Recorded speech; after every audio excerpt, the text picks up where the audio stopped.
Welcome back to the Untitled podcast. I'm Jamie Kolev, and this is Vic Kolev. And we are the owners of the Kolev Group here in Southwest Florida. And today we're going to finish our talk on hurricane preparation, specifically prepping your home in the event of a hurricane. Something we're obviously passionate about as realtors. Absolutely. It's something so important come this time of year. Yeah, so first of all, what we're going to do for this is we're going to talk about the basic preparation that everybody should be doing in the event of a hurricane, and maybe kind of some of our tips and tricks around those things, and then kind of move into if you're in a flood zone, if you're worried about flooding, if you, God forbid, you have to evacuate, and kind of elaborate on that a little bit. Okay. So everybody knows the basics. Like the basic, put up your storm shutters. Right. That is that is the first thing people are going to do. But there's a couple other things that you need to make sure that you're doing when you're prepping your home for a hurricane, no matter where you live. So we've got the storm shutters, whether they're electric or you've got your metal ones or however you're working with that. Or you make plywood ones. If you don't have shutters, make plywood ones. Right. But the key is you have to get plywood well in advance. Correct. Because if you're trying to go 2 days before the hurricane hits, you're not going to find anything. I mean, I would say that some of the, like Home Depot and stuff like that, they do a pretty good job stocking if they know there's a hurricane coming in. So, like before Ian, we didn't have too hard of a time finding it. But yeah, plan ahead. Yeah, that's always and nowadays, a lot of people have hurricane impact windows. And I'll be honest, even our windows, they're 1960s windows, and Ian didn't even kind of crack those. Not at all. So we're putting up storm shutters. Obviously, we're going to go outside, and we're going to pull secure anything that's outside. Anything that can fly is what you want to bring in, or stow it somewhere. Or that can. I wouldn't just say fly. Like, we think about trash cans, especially if they're empty. You want to secure those, bring them in the garage so that they're not going to, fly away. Yep. But also the bigger things, like we have a basketball hoop outside of our house. Correct, yeah. We're going to lay that down. Yeah, lay it down. Yep. It's a slight wind knocks that thing over. I don't need it coming against 160 mile an hour wind. So anything that's outside, you want to take down, secure. Correct. You're also going to want to, you were talking about anything that can become a projectile. Correct. Trim those trees. Make sure there's no fronds kind of hanging down off of your palm tree, because those things are heavy. Yeah. So take care of that kind of stuff. Yeah. That's important. I remember, a side note, but funny story. I remember during Milton, I kept going. We were staying at our neighbor's house. You drove me absolutely insane. I kept going outside to check on our house and check on the neighbors and everything. And I kept running across the street. And you're like, honey, stop. You're going to get hurt. And I'm like, the wind is not going to knock me over. And then this palm tree comes and just slams down on the street. And you're like, there you go. That's why. I just have this vision of that reporter that got hit by the street sign. I don't even know if it's a real thing or not, but there's a gif of it out there where she's doing the report and the street sign comes and just takes her out. And that's kind of what I envisioned happening to you. So, well, especially considering I'm the clumsiest person. If you can get hurt from it, even things you trip can't in get ghost hurt. holes daily. Yeah, So it's not. I'm surprised I didn't. Yeah. So trim your fronds. Fronds, yes. And trim them up ahead of time. Keep up with that. But if you're getting to the day of and you have a frond fall down and they're not going to come pick them up in time, stuff them in your garbage.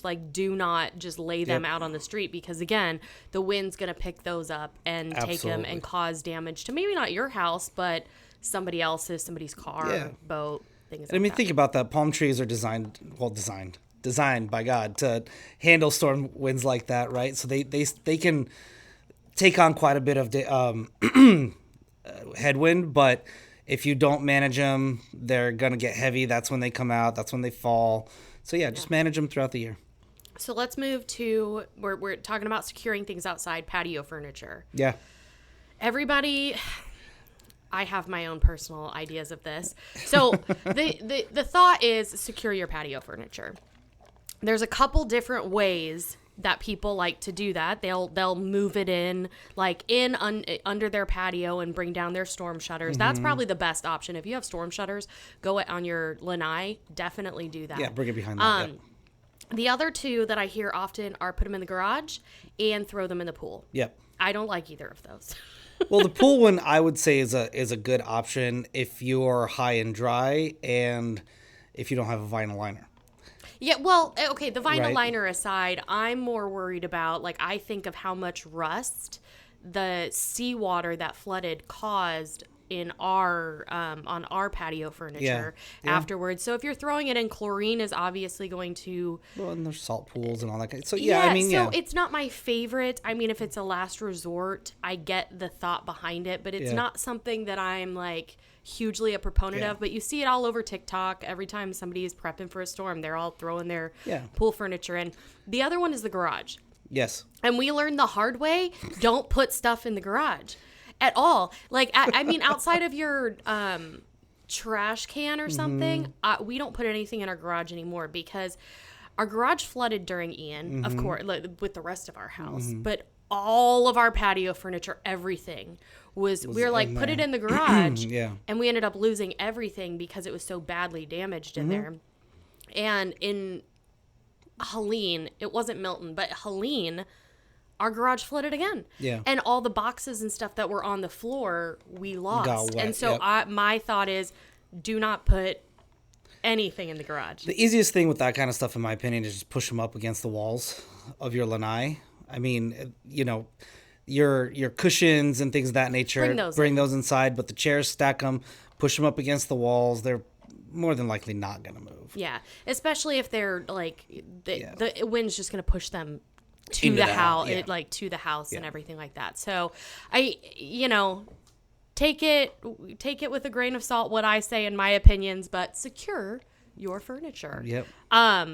Talking about securing things, let's talk about the boat. Yeah. The boat one is super important. Again, obviously, if you're living on a canal with your boat in your backyard and it's on a lift, make sure that you tie it off to the lift. If storm surge comes, it'll pick up the boat and it'll float it away. So make sure that you secure it so that it doesn't have anywhere to go. Yeah, it'll move back and forth on the lift and all that kind of stuff, but it'll stay there once the water comes back down. Yeah. And this is all from real life experience. Oh, absolutely. Yeah. Our boat has floated off a lift. Our Our neighbors' neighbors, boats. Yep. our neighbors' boats have floated off lifts. So definitely secure your boat to the lift. But if you're concerned about the boat, 100%, the best option is to pull it out of the water. I agree. If you can. I agree. If you can. Ours was secured to, and if you don't have a lift, even more so, because ours was secured to the dock during Ian.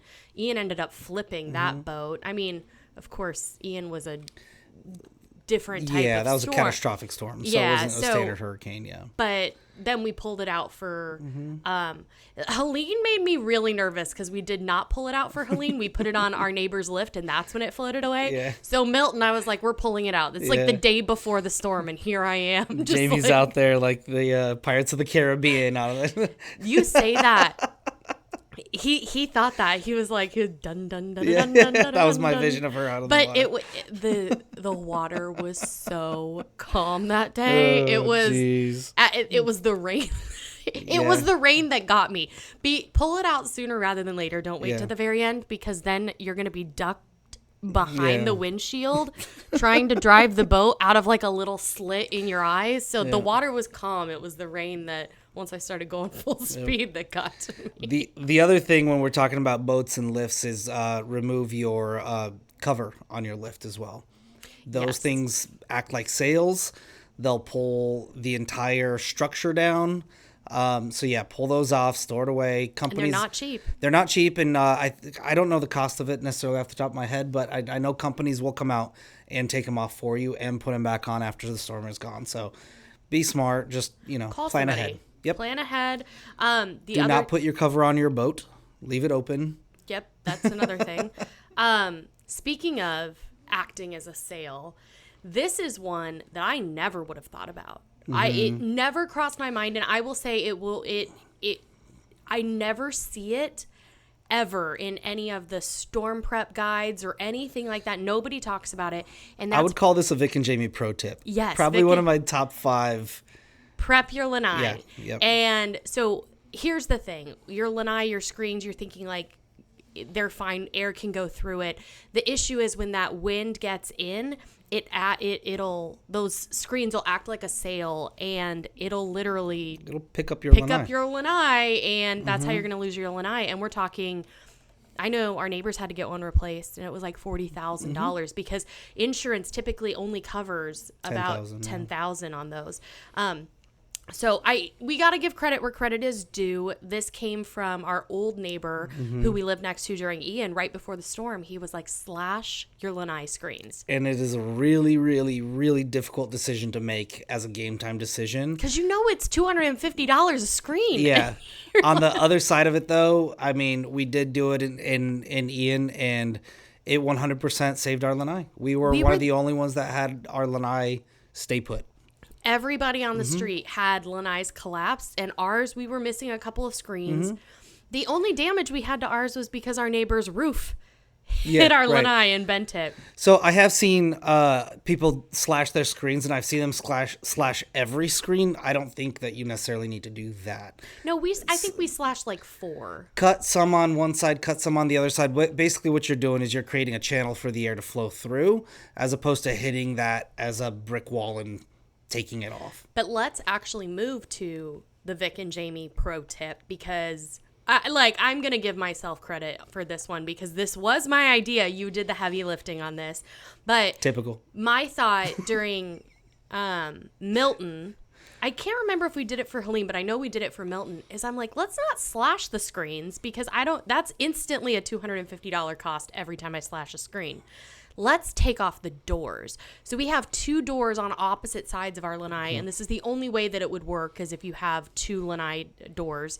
But we took both of the screen doors down, made a perfect way for the air to get in and out. And everything was fine. And everything was absolutely fine. So that is one of the biggest costs that you're going to find because insurance doesn't cover that much of it that you want to prep for, and it's an easy prep. And again, when you're talking, $500, $1,000 to fix some screens versus $40,000 to replace your lanai if it's broken, that makes sense to me. And I will give a caveat to that. We're not insurance agents, and there may be insurance companies that do cover it higher.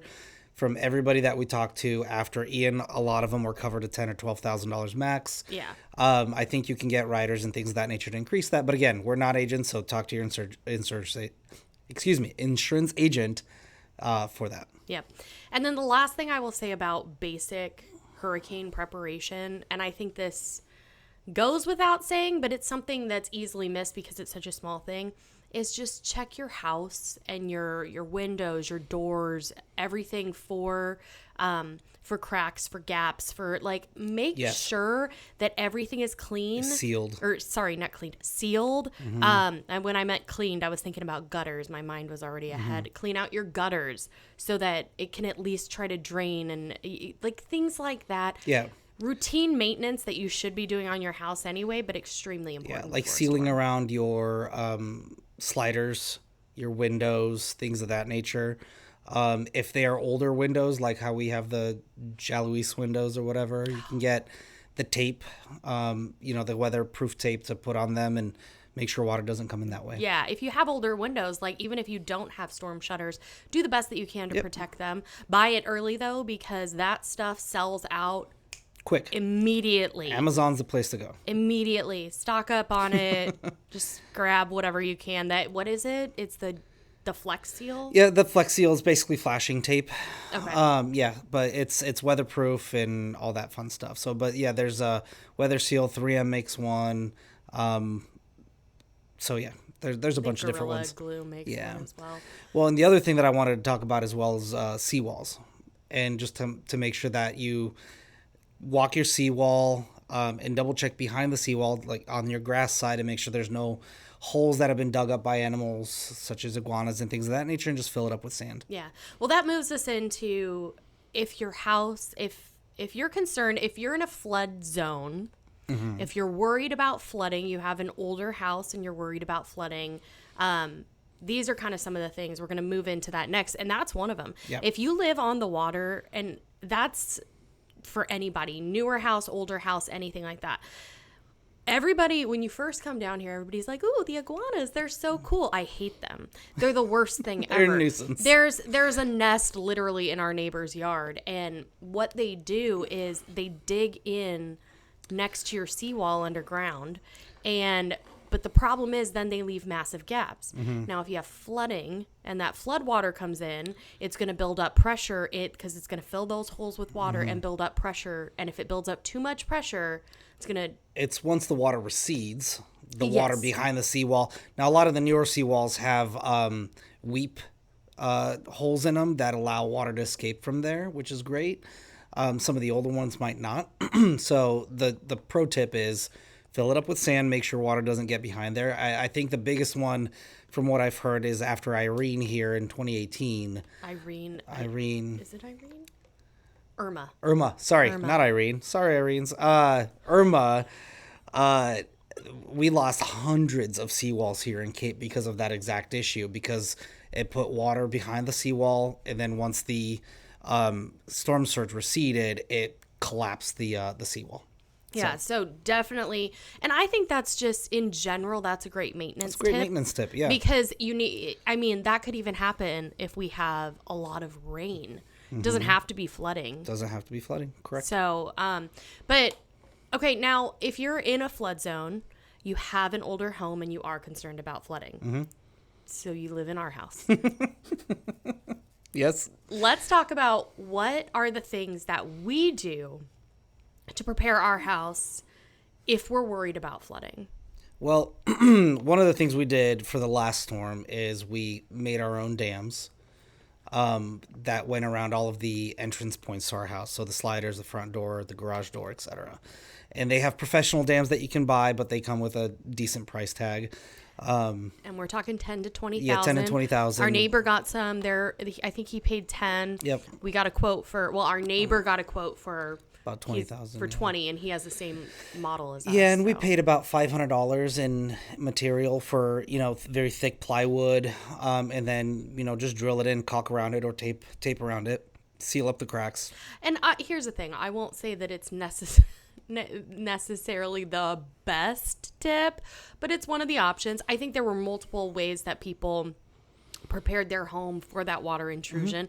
Everybody was a little nervous after Ian, and how much flooding we had. So I think, first of all, everybody was using tape. Yeah. Sealing up all the cracks and hoping that was going to work. The other thing people were using is tarps that were taped up and then barricaded with sandbags or something other than that. And that was one of the things I was going to say is everybody initially you're thinking sandbags. We'll just go get sandbags. I don't think people realize how fast those go. And so you have to have your own sandbags. So if you're planning on using sandbags, buy them ahead of time and keep them stored. Well, not only that, but the sand bag filling stations that they have a maximum bags that you can fill. Yeah, and it's not many. It's like 5. And they run out like crazy fast. So we experienced this during Milton. We went there. And it was just I went to a couple and there was no sand. There was no sand. They were gone within minutes of them doing that. And that's a lot of labor too, especially if you're not, I don't want to, if you're not fit, you listen. It's yeah. I wouldn't want to shovel sand in there. So what a lot of people did and what we did is we went across the street to Home Depot and instead of sandbags, we used mulch and soil bags. Correct. Which ended up working out really great for those. Well, and then you have mulch for landscaping projects after you're done. I mean, it just kind of works out. Exactly. Yep. So that's one of the things that we did was here's the thing. When we're telling you what we did, we literally did everything during Milton because we were nervous. We built the dams. We had the plastic. We had the mulch. We had the tape. We had every form of protection. That water was not going to get in our house this time at all. But, And then nothing happened, by the way. Nothing. Zero. But... think about those things like what is your plan? How are you going to protect your home and find a good combination? And stock up on it early, because in the last minutes of it, like my mom keeps mulch on the side of her house. Yeah, year round. Like year She's round. ready to go. She's got Yeah. it in case she needs it. And but when you're at the end, like when you're close to the storm, even then, there was tons of mulch. But Yeah, everybody had mulch. Everybody had soil. I mean, we're talking just gardening soil. I mean, nothing crazy, right? So you just buy those bags that can act as barriers and something to hold like a plastic tarp against your doors. But again, I keep going back, go early. Yeah. The lines were extremely long. Everybody was like on top of each other trying to get this mulch and everything, which was exhausting. And it was pouring rain on us. Would you say that it was tumultuous? That was ridiculous. That was ridiculous. Anyways, Sorry. I gotta compose myself all together again. I do this to her all the time. And it just throws me I off. apologize. Okay, so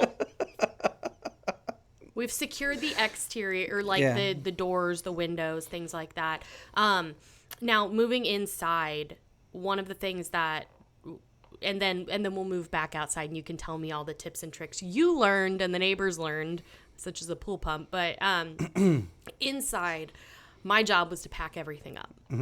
We did everything that was countertop or lower. We got just some of those big black tubs with the yellow tops.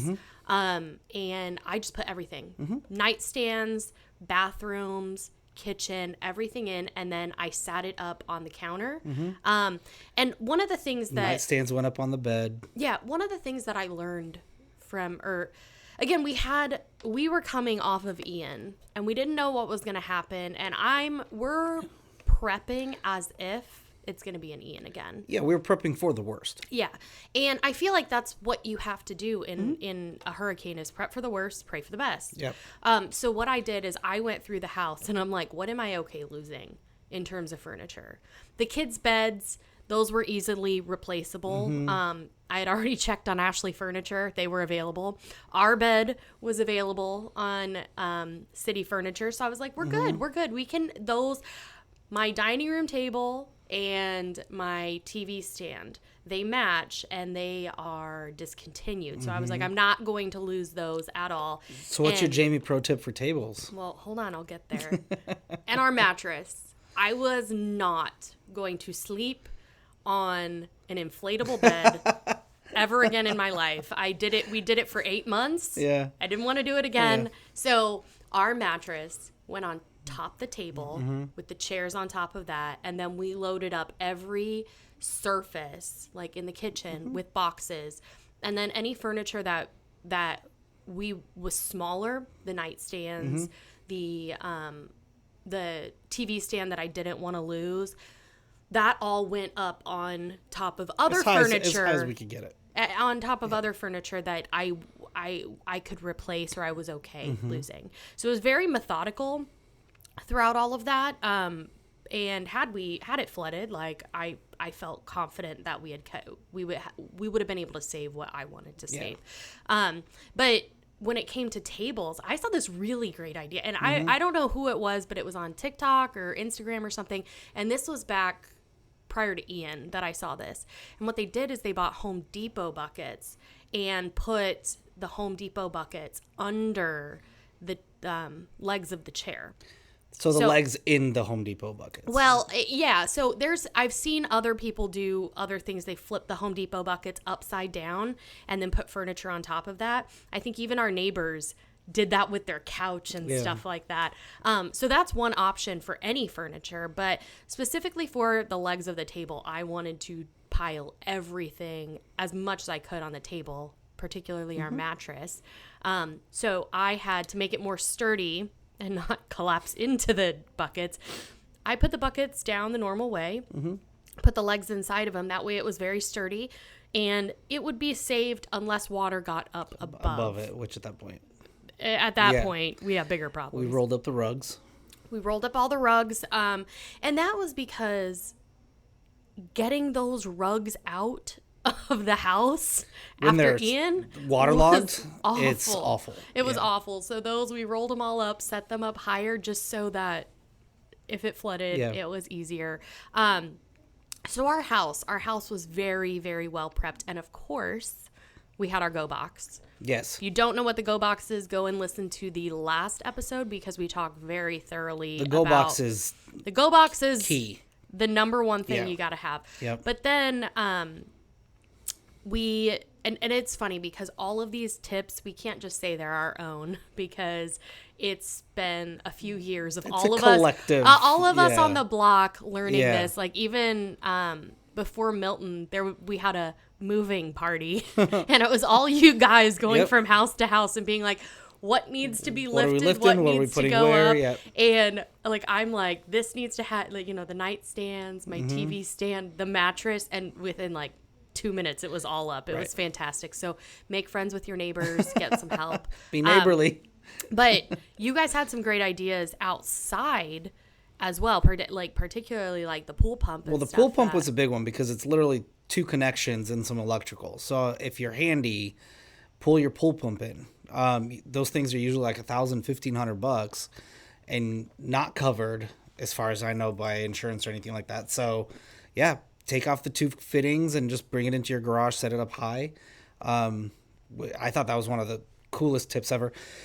And then tape a Ziploc bag around the actual fittings that go towards the pool just to make sure no water goes in there. Mm-hmm. You know what? And that made me think of I keep going inside the house, outside the house, but whatever. Another God bless those people that are taking notes right now. just download our hurricane guide. It's There all you in there. go. There you go. The other great thing that we did, again, not our idea, but the neighbors got bags of sand, like play sand. And honestly, you could have anything. You could have mulch or Yeah. soil or whatever. But we taped up our shower drains and put the sand on top of it. And that is because if in the event of a flood, all that water is going to go somewhere. So it's going to push up through the pipes and stuff like that. And so you don't want flooding coming in Right. from your drains. It would be a horrible day if you did all this prep for the outside and then it came through the drains inside the house. Yeah. Which we did have in Ian. Some of that did come through the drains as well. So, yeah, what we did was we just took off the cover. I stuffed it with bags, like Publix bags, and then put the cover back on, taped it, and then put the sandbags on top. I mean, no water was coming through there. Oh, we were not letting it I was happen. not letting any water come into that house, period. No, we were like, absolutely. That sucker would have picked up and floated the whole thing away before any water came in. Absolutely not. So, and then the last thing that I wanted kind of touch on, because it did affect us, was if you're leaving, like if you're called for evacuation, make sure you get your go box, take anything of value with you because you just don't know. But make sure if you're leaving anything behind, like a car, to make sure that it is high off the ground.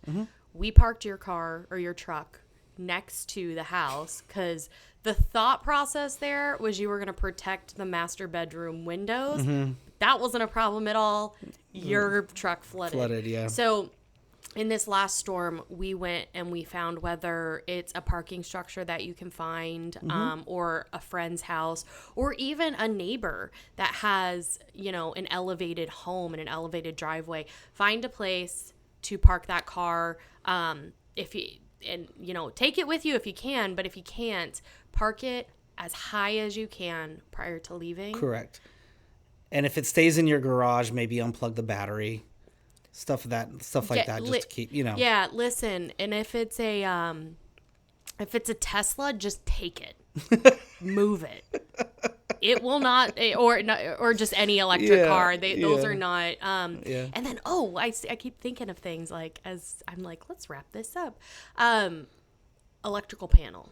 It literally just came to me as well. Turn off your master breaker. Turn off your master breaker. Yep. The worst thing that could happen, and it did happen a couple streets down from us, is they evacuated or they just weren't there. I'm not sure. But we all lost power, of course. We flooded. All the electrical outlets are wet. And then the power is back on a couple weeks later. You're not thinking about the stuff that was flooded. You're thinking about, I have power now, but that started a fire.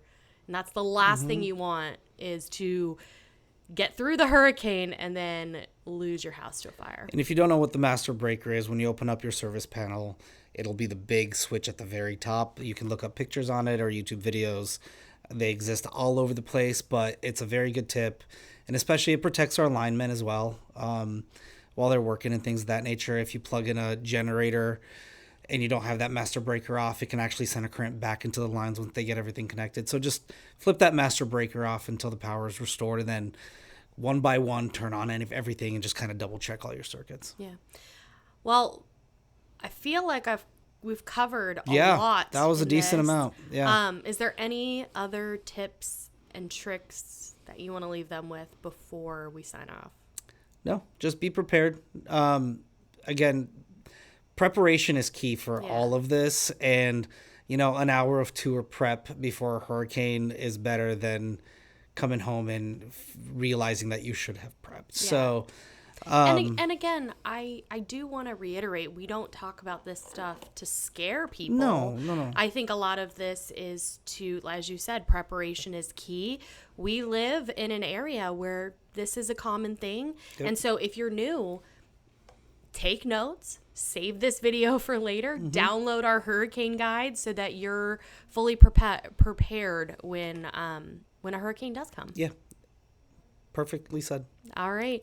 Well, thank you so much for joining us. We hope this has been helpful to you. Let us know in the comments what you think, if you have any other tips. And like I said, download our hurricane preparation guide for all of this information and more. And don't forget to share this to anybody that needs the advice. Yeah, especially if they're new here in Southwest Florida.